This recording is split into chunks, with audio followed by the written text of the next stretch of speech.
Evening, everybody. You're very welcome back to the Tuition Centre. For all of those of you who've been with us for some of our online revision courses and lessons, or maybe knew us through our free pre-exams and other online resources. So you guys are very welcome back. Anyone here just seeing us for the very first time, I'd like to say hello to you. Owen O'Leary is my name. What I'm going to go through here with you very quickly, I'm going to go share screen here, and let me have a quick shot of this. So here we go. What you can see here is that we're going to go through the solutions to the algebra competency test that hopefully you've tried. Now, if you haven't tried it yet, you can see there's a link to it in the description of this video. Okay, so if you want to pause the video, try the test. You're going to be told on the test, it's an automated test, so you'll be told how you did, which questions you got right, which questions you got wrong. But you might want to watch the video to see what the correct solution was and why. Because I bet you there's somebody there thinking you're thinking to yourselves, wait a minute, the answer to question 2 was what I thought it was. So you're going to see now why maybe it might have been something slightly different. So what is this algebra competency test? Well, I've given this test to hundreds, possibly thousands of students at this stage. It's a very interesting test. Students from the age of 14 upwards, I'd say, could try this test because they've learned all the skills required for this test in school. So a 14-year-old could do it, but a 40-year-old could do it as well. And I'm not sure which of the two would be more likely to do better. Okay, so it's an interesting test from that point of view.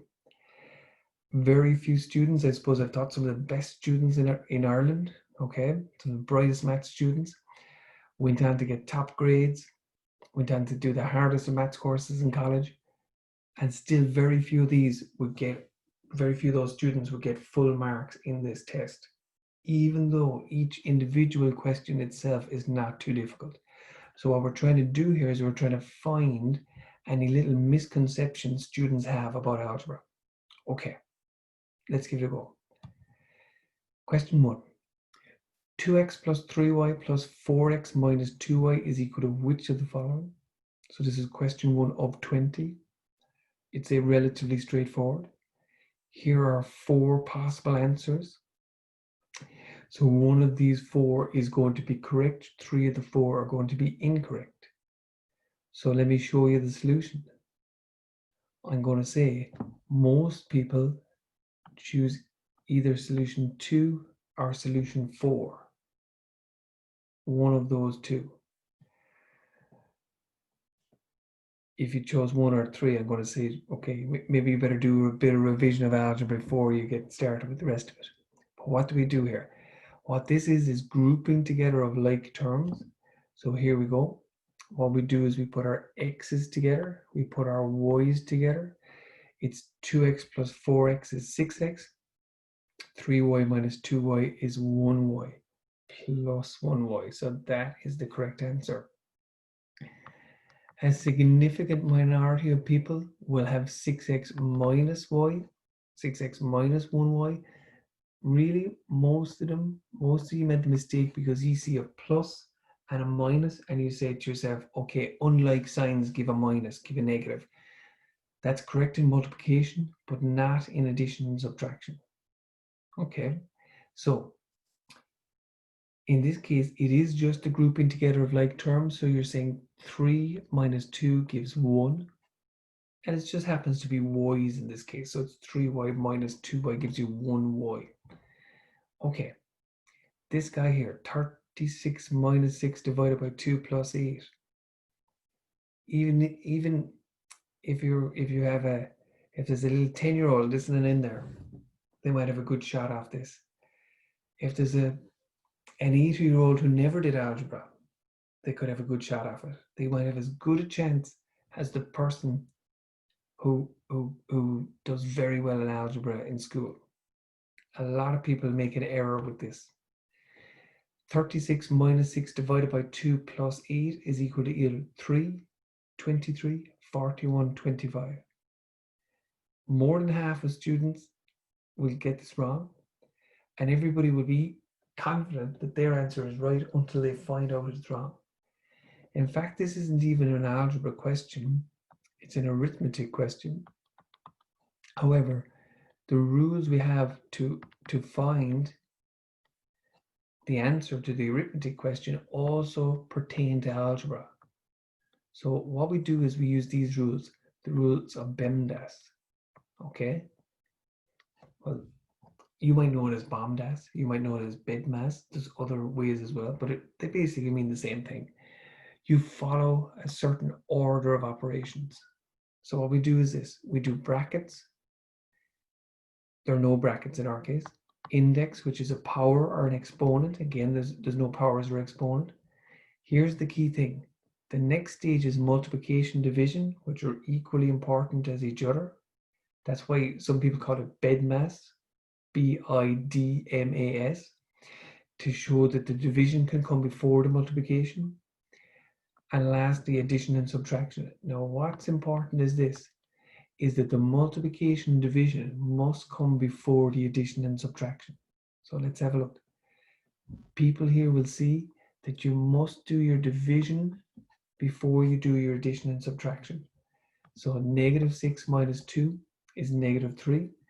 So now I got 36 minus 3 plus 8.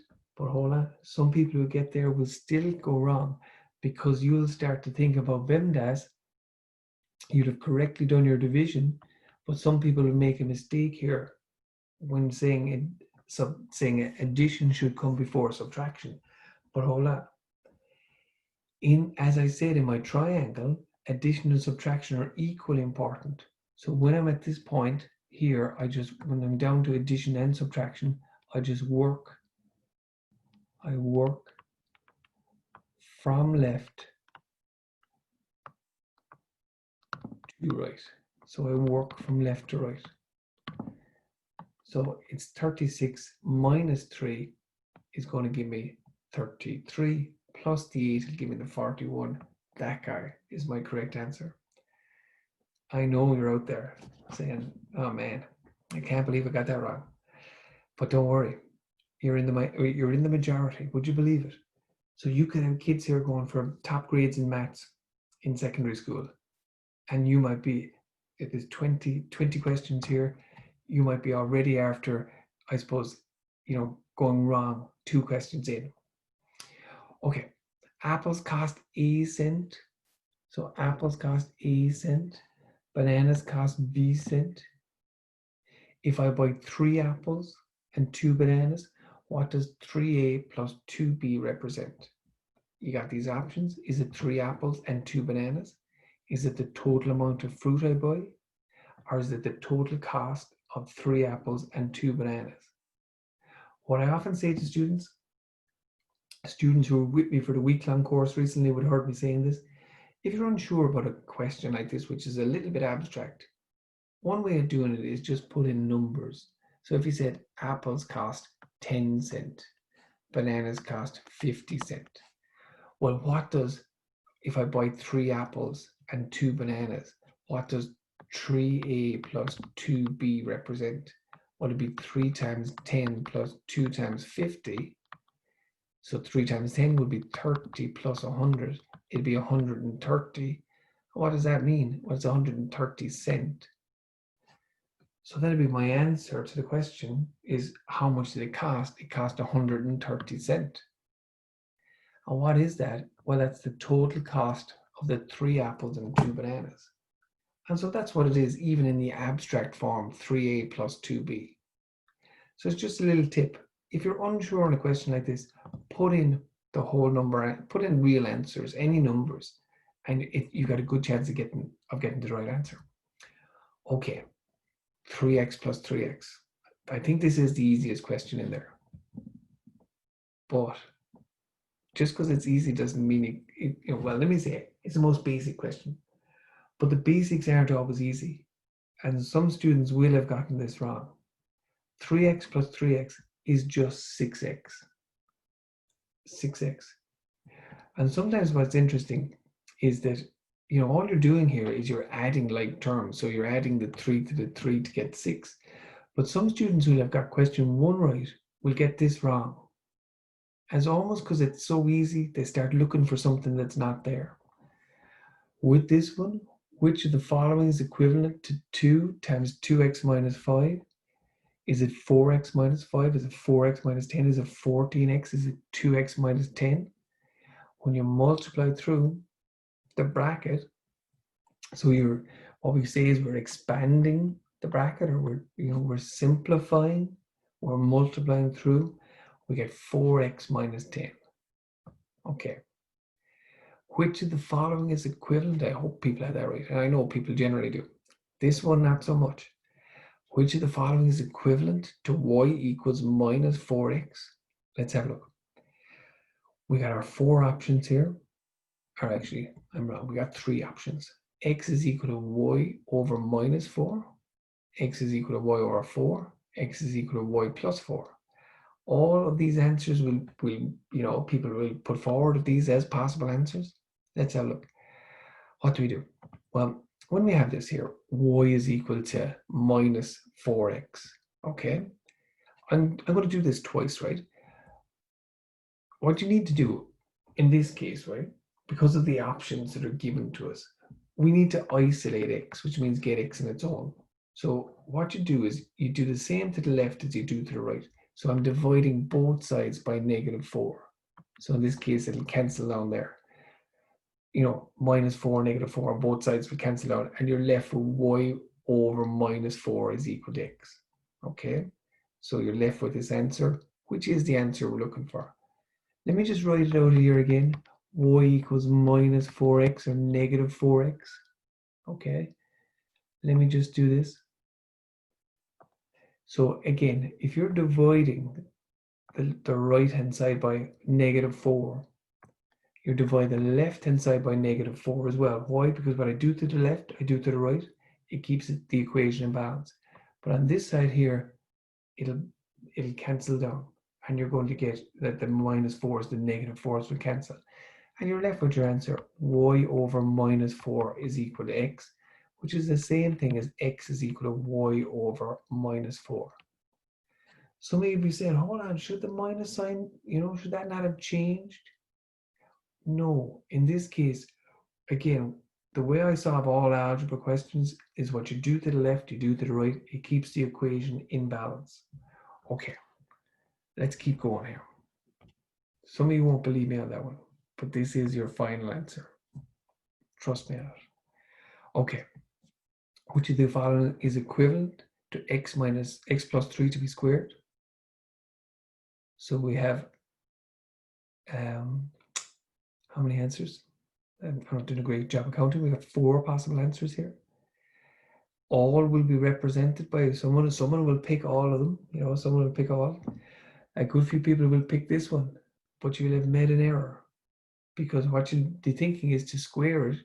You'll be thinking you square the first and you square the last.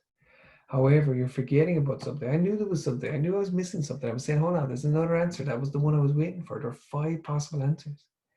Okay? But to square something means you multiply it by itself. So you get x plus 3 times x plus 3. But then when you're multiplying 2 brackets together, what you do is you split up the first bracket. Okay? So you get x times x plus 3. So I'm splitting up the first bracket, but I'm multiplying everything then by the second bracket. So you get x times x plus 3 times x plus 3. And then I'm going to be multiplying into the bracket here in both cases. So what do I get? I'm going to get x squared plus 3x plus 9, x squared plus 6x plus 9. Here, there. Oh yeah, now I remember. You remember that trick, how you did it back in school? You square the first term, you square the last term, but you got to remember you multiply the first times the last and you double it. X times 3 is 3x, multiplied by 2, you get 6x. So that guy's my answer. Okay. This one's answered quite well, but still, some people go wrong. 5a plus 20 divided by 5, is it a plus 4? Is it a plus 20? Is it 5a plus 4 over a minus 4? A equals minus 4? Which of the answers is right? Well, in this case, it's what we call short division. There's one term here dividing into two terms above the line. So we must divide each of them by 5. So that's what we must do. So 5a divided by 5 plus 20 divided by 5, we get our answer. My answer is a plus 4.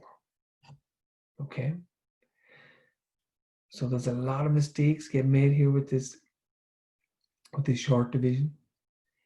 Not quite as bad as the guy who divided sine of n by n and got 6. And let you figure that one out yourself. Sine of n divided by n got 6 equals 6. That's not right. When an odd number is added to an odd number, the total will be one of the following. It'll be always an odd number. It'll be always an even number. It'll be sometimes an odd number or sometimes an even number. Which of these 4 statements is correct? You can think about it in a number of ways. You can say this: an odd number is an even number plus 1. So for instance, 7 is 6 plus 1. So if you have an odd number and an odd number, that means like your first odd number. So if you think about this first odd number, that's an even number plus 1. So your even number plus 1. And then you got this second odd number. Well, that'll give you another even number plus 1. And then the 1 plus 1 will give you 2. And 2 itself, of course, is even. So now you got an even number and an even number and another even number. And when you add even numbers together, you get an even number. So therefore, when 2 odd numbers are added together, the result is always an even number. Some people picture this like they literally picture it. So they have a visual for it. Oftentimes students will describe it as something like this, like a bar of chocolate. Okay, you can see there's 7 squares here. And if you have another bar of chocolate, let me redraw this here, a bar of chocolate with 5 squares on it. Well, then what we can say is, well, if we think about them in kind of rows of 2, let me get a different color here, or columns of 2, we'd say, okay, that's 2, that's even, that's 2, that's even, that's 2, that's even, over here that's 2 and that's 2, so they're all even. But then what are we left with? We're obviously left with these 2 loose ones, this guy here and this guy here. But naturally, if I join these together, those 2 green ones will form a column of 2.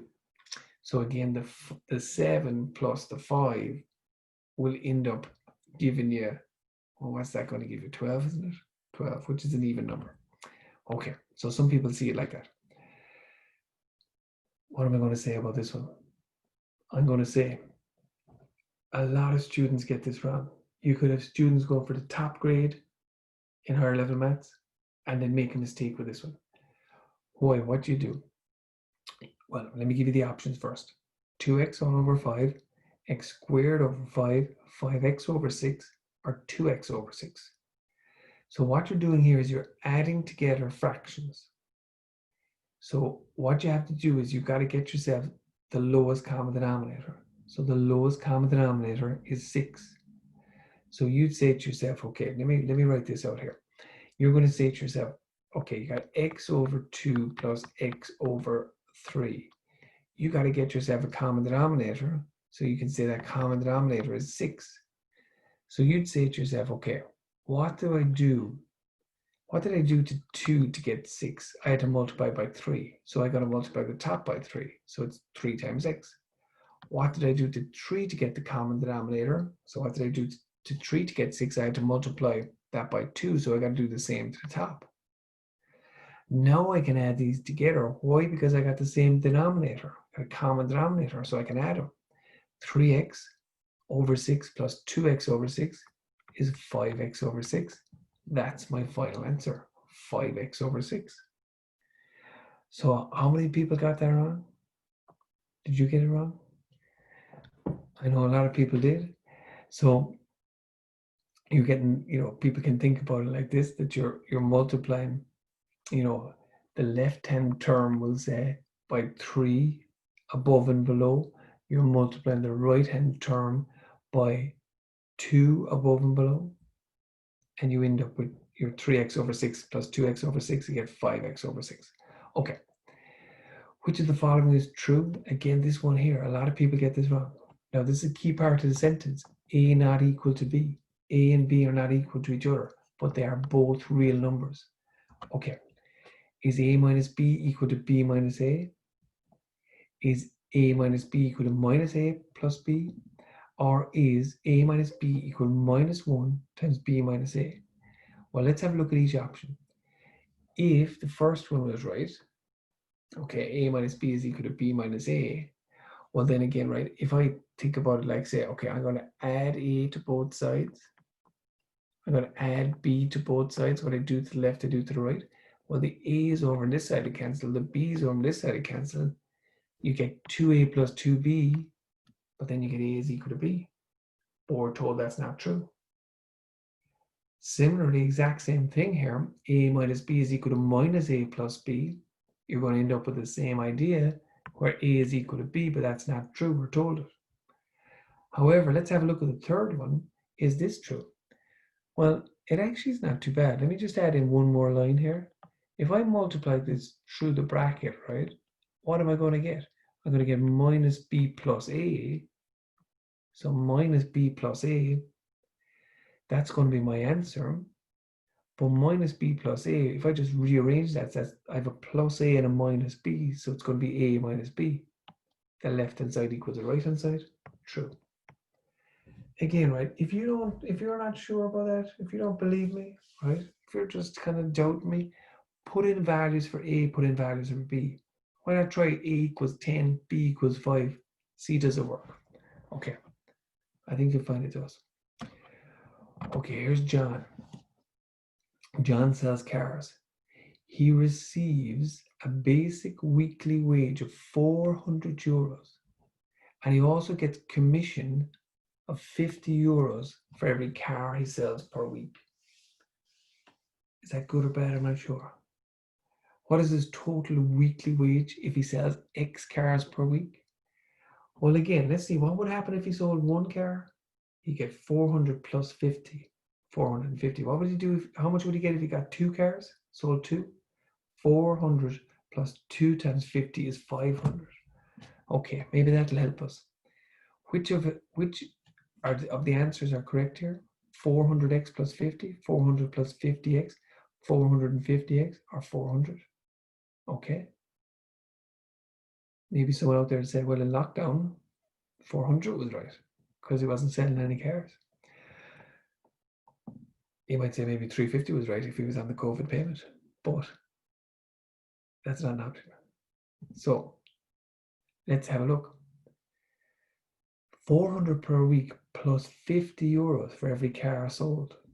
Okay.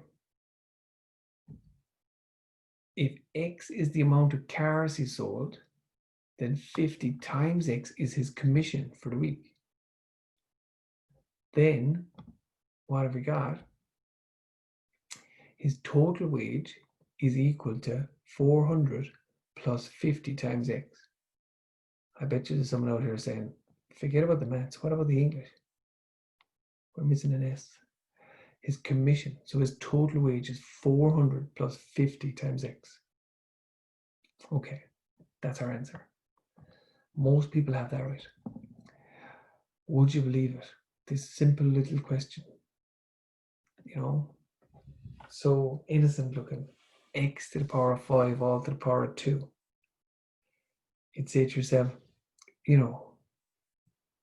how hard can it be? We've got these possibilities: X to the power of 25, X to the power of 52, X to the power of 7, or X to the power of 10. Well, would you believe it? It's answered, at least 1/3 of every class is going to get this wrong, maybe more. What a lot of people will do, okay, well, let me show you what we should do. We know this rule: when one power is raised to another power, they multiply together. We multiply the powers together. What we say it is, if you have a to the power of b all to the power of c, that's equal to a to the power of b times c. Okay? So in our case, it's x all to the power of 5, x to the power of 5 all to the power of 2. That'll be x to the power of 5 times 2, which is x to the power of 10. Okay? So that's what we get. Someone else might be thinking about it like this. Well, again, what does it mean to square something? To square something means you multiply it by itself. So x to the power of 5 times x to the power of 5. We know if you're multiplying the same base, you add those powers. 5 plus 5, so we get x to the power of 10. I know there's a lot of you there confused that. Okay, you got confused somewhere with that, and you ended up with x to the power of 7, for instance. Okay. Which of the following is equal to 5 to the power of 0? Is it 1? Is it 0? Is it 5? Or is it 50? I hope you didn't say 50, but I could understand any of the other three. But the answer is any number to the power of 0 equals 1. So 5 to the power of 0 is equal to 1. That's my answer. Most people learn this as a definition. It does make sense. Another day I'll go through why. So 5 to the power of 0 is 1. A length of wood is 6 meters long. It's cut into 2 pieces. One of the pieces is x meters long. How long is the other piece? Is it x minus 6? Is it 3? I can't say, as I don't know what x is. Or is it 6 minus x? Well, there's only one correct answer for each one. And in this case, the answer is, since the total length of wood is 6 meters, the length that was cut off is x. The remaining piece of wood is the total length minus the length that was cut off. It's 6 minus x meters. So that's my remaining piece. So hold on, that's my answer. 6 minus x. That's my answer. 6 minus x. Now, if you're not quite believing me, if you're just thinking, yeah, is that right? Well, ask yourself this. What if x was 2? Back to my same technique from earlier. What if x was 2? Well, if the total length was 6 and x is 2, then the remaining part would be 4. How would you get it? You took 2 away from 6. So that's true in that specific case. This is the general case. The remaining piece is always 6 minus x. Okay, a lot of you are going, well, I can tell you're there saying, what's so hard about this test? What's he talking about? 1 person in 100 gets them all right. Sure, I'm flying. And you're thinking, sure, the remaining questions are easier than the other ones. So a lot of people you might feel are doing well. I bet there's going to be a person out there who's got them all right so far and is going to get the next 3 wrong. Okay, is that you? I bought a pencil and a marker. The marker cost €1 more than the pencil. The cost of both items was €1.40. How much did the pencil cost? So, what have we got? Well, we have 4 options. 40 cent, €1.20, 20 cent. Oh, we've only got 3 options. Okay. Which is true? Now, I know what you did. A lot of you went for 40. However, it's incorrect for 2 ways of thinking about it. You can think about it in terms of algebra. You say the cost of the pencil is X. So therefore the cost of the marker is €1 plus X because it's €1 more. So then when you get the cost of both of them, it's the 1 plus X plus the X. So that's 1 plus 2X. 1 plus 2X has to be equal to €1.40, the total. What am I going to do here? I'm going to solve the equation. How do I solve any equation? I isolate the variable. So I subtract 1 from both sides, and I'm going to divide both sides by 2. I'm going to get x equals 20. You're saying, hold on a second, hold on. That doesn't add up, you think, but it does. Because think about it like this. If the pencil cost 20 cents, The marker costs €1 more than that, so that's €1.20. But what's 20 cent plus €1.20? It's €1.40. Exactly what we're looking for. So you're like, oh man, I can't believe it happened. Okay, I hope the next question, you were going so well. I hope you haven't made a mistake here as well. Consider the equation R is equal to 25 plus S. 25 plus S, which is true. R is greater than S is greater than R is 25, or I cannot tell. Well, a lot of people will go wrong here. There's something counterintuitive about the question. However, if you think about it like this, let me just show you this written answer first, and then I'll just show you something else. Okay. What you got to do is this. We must add 25 to S to make it equal to R. So we got to add on 25 to S to make it equal to R. So therefore, we know that R is 25 units larger than S. So therefore, this is the answer. R is greater than S. You're thinking to yourself, hold on, wait a second, is that right? Well, let's just think about the number line. Drawn very poorly. Hold on, let me get rid of that. Let me try that again. That's a little bit better. Okay, so let's just think about this. I go in jumps of 5 there. Okay, so let's even start in negatives. -5, 0, 5, 10, 15, 20, 25, 30. Okay, I think you get the idea. Let's just say to ourselves, okay, where is S? Let's just say if this was S. If this was S. Well, then where is R? R is 25 units to the right of S. So here's R.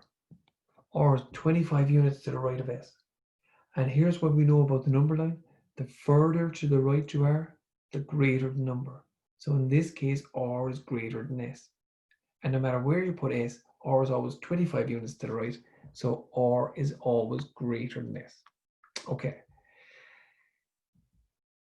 Some of you are on 17 out of 17. This is the one that catches most people. Funny enough, if there could be a student who be only on like say half marks at this point, and they might well get this right. But the student who's on full marks so far often gets this wrong. I've never quite understood that, why that's so, but it's true. In a hospital, there are 5 times as many nurses as doctors. If we let n equal the number of nurses, d equal the number of doctors, which one of the following is correct? Is n equal 5d? Is n over d equal 5? Is d over n equal 5 over 1?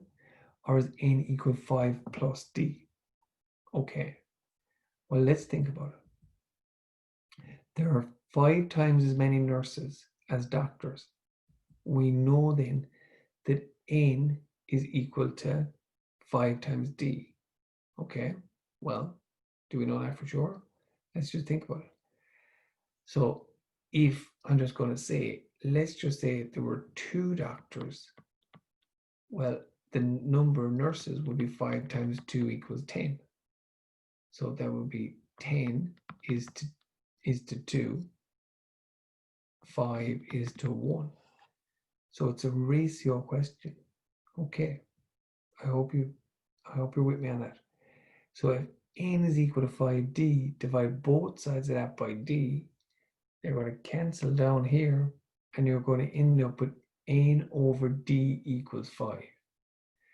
The number of nurses divided by the number of doctors is equal to 5 over 1. Okay, or you can say the ratio of nurses to doctors is 5 is to 1. Now I'm going to tell you something. In Ireland, we're not great at those ratio questions. If someone is doing this test and you're over in America or Australia or something, you'd look at this and I bet you think that was easy. But a lot of the stuff we do in Ireland in terms of maths is so good, somehow ratio is not the best, because a lot of students get that wrong. Okay, we're back now to just a bit of algebra. There's just one little trick here that I'd be worried about.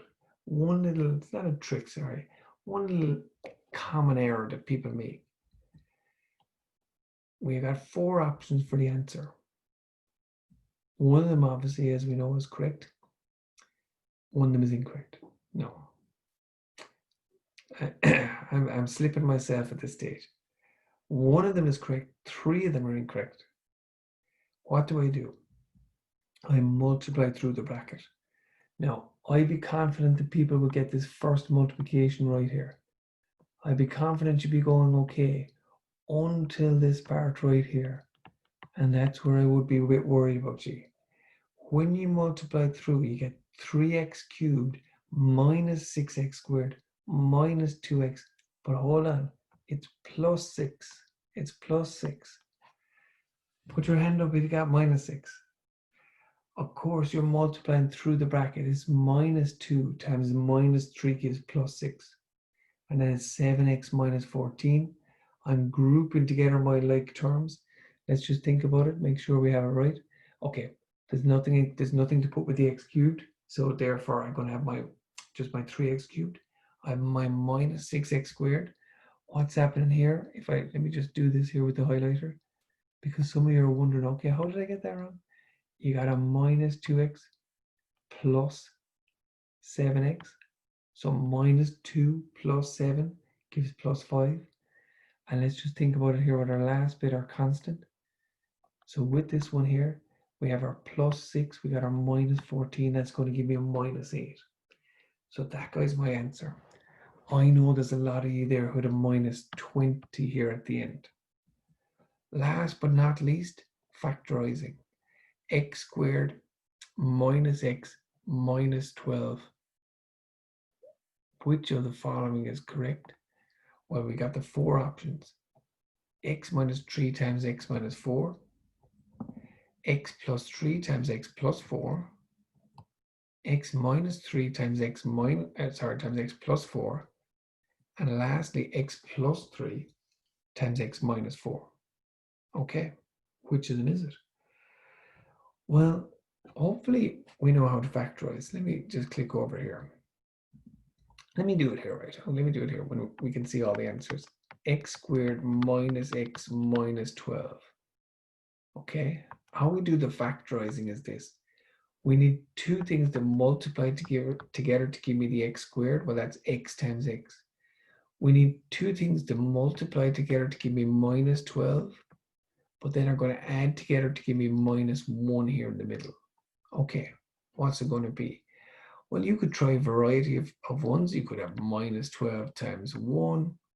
You know, you could have obviously have 12 times minus 1. You know, you could have 6 times minus 2. You could have all those possibilities. But the one that's going to work is minus 4 times plus 3. That will give you the minus 12 at the end. And then minus 4 plus 3 will give you your minus 1. And that's that guy right there. So your answer is x minus 4 times x plus 3. What is that one? That's this guy down here, isn't it? X plus 3 times x minus 4. So what have we got? We factorize it. Oh yeah, you can do it like this as well. This is what they call the grouping method.